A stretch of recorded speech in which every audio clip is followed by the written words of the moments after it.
नमस्कार दोस्तों, आज की कहानी है ईमानदारी की जीत।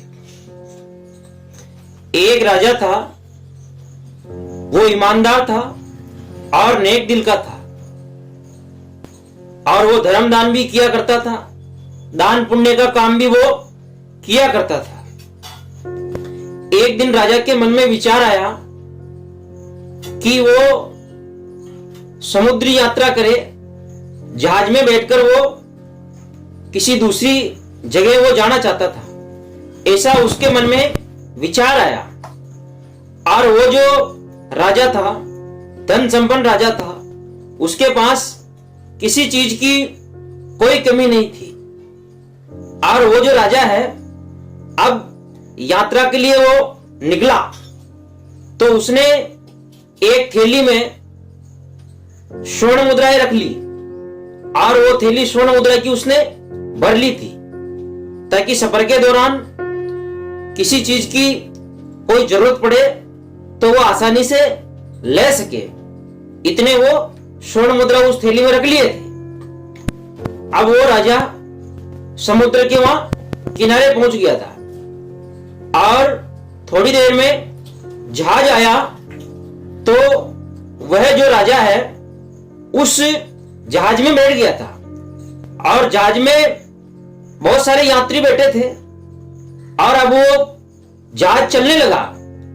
और राजा जो थे वो नेक दिल के थे, धर्मात्मा राजा थे, तो वो लोगों को अच्छी अच्छी बातें बता रहे थे और लोग उनकी बातें सुन के खुश हो रहे थे, प्रसन्न हो रहे थे। एक व्यक्ति उस जहाज में ऐसा था जिसको राजा से बहुत ज्यादा लगाव हो गया था और वो राजा साहब से प्रेरित हो गया था। अब राजा साहब और उस व्यक्ति का घुल मिल गए थे दोनों।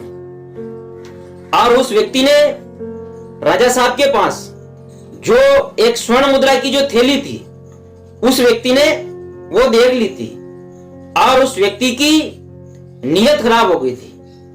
उस व्यक्ति के मन में पाप आ गया था और उस व्यक्ति ने सोचा कि ये जो स्वर्ण मुद्रा की थैली है, ये अगर मेरे पास हो तो मैं धन संपन्न व्यक्ति हो जाऊंगा। ऐसा उसके मन में विचार आ गया था, नीयत खराब हो गई थी वो। और अब उस व्यक्ति ने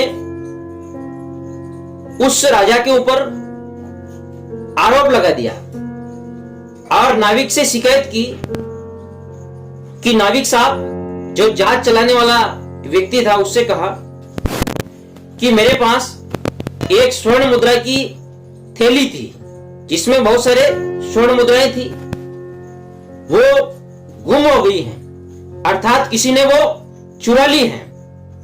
तब नाविक ने कहा कि भैया आप चिंता मत करो, अपन सब लोग यहां बैठे हैं, इनमें से किसी एक के पास होगी, मैं भी उसकी जांच करवाता हूं। और नाविक ने अपने कर्मचारियों से कहा कि आप ऐसा करो, सबकी तलाशी लो। अब सब लोगों की तलाशी शुरू हो गई थी, सबकी तलाशी हो गई थी, केवल मात्र वो राजा साहब ही बचे थे जिनकी अब तलाशी होनी थी। लेकिन राजा साहब जो अच्छी अच्छी बातें कह रहे थे, उससे वो जो नाविक था वो भी खुश था, वो भी प्रसन्न था। तब नाविक ने राजा साहब से कहा कि राजा साहब, आपकी तो तलाशी लेने की कोई जरूरत नहीं है, आप नेक इंसान हैं, अच्छी इंसान हैं, आपने हमारे को बहुत अच्छी अच्छी बातें बताई है, उससे हम खुश हैं। मुझे लगता है कि आपकी तलाशी नहीं लेनी चाहिए। लेकिन राजा साहब ने कहा कि आप ऐसा करो, मेरी भी तलाशी लो, ताकि इस व्यक्ति के मन में कोई शंका न रहे कि राजा साहब की तलाशी नहीं ली गई है। जब सब व्यक्तियों की तलाशी हो गई है, किसी के पास कुछ मिला नहीं है और बचा मैं ही हूं, तो मेरे ऊपर इसका शक तो जाएगा ही जाएगा कि राजा साहब है तो क्या हुआ, इनकी भी नीयत खराब हो गई होगी और इन्होंने मेरी स्वर्ण मुद्रा की थैली चुरा ली होगी। इसलिए आप ऐसा करो, मेरी भी तलाशी लो। और अब वो जो कर्मचारी है नाविक के, उन्होंने राजा साहब की तलाशी शुरू की लेकिन राजा साहब के पास कुछ नहीं मिला। ये सब देख के वो जो व्यक्ति था जिसको राजा से लगाव हुआ था वो अचंभित रह गया था। उसने सोचा, विचार किया मन में कि ये सब अचानक कैसे हुआ। जब सबकी तलाशी के बाद नाविक ने कहा कि आपने हमें बेवजह परेशान किया है, आप ऐसा क्यों कर रहे हो, और नाव में बैठ के आप इस तरह की हरकत मत करो, नहीं तो आपके ऊपर कार्रवाई हो जाएगी। तब राजा साहब ने कहा नाविक से, चलो ये सब ठीक है, छोड़ दीजिए, आप इसको एक मौका और दीजिए, रहने दीजिए, जो जैसी इसकी नीयत थी वैसी हुई होगी। और नाविक भी मान गए। अब वापस नाव चलने लगी। वही व्यक्ति राजा साहब के पास आया और राजा साहब से कहा कि राजा साहब मुझे माफ कर दो, मेरी नीयत खराब हो गई थी, मेरे मन में पाप आ गया था। आपके पास जो वो स्वर्ण मुद्रा की थैली थी ना, मैं अपनी नीयत को कंट्रोल नहीं कर पाया था, मेरा सब्र टूट गया था, इसलिए मैं उसको हड़पना चाहता था और मैं चाहता था कि सबकी तलाशी हो और वो जो स्वर्ण मुद्रा की थैली है वो मुझे मिले। लेकिन राजा साहब मुझे ये बताएं आप कि वो स्वर्ण मुद्रा की थैली गई कहां है। तब राजा साहब ने कहा कि मैंने उस थैली को समुद्र में फेंक दिया।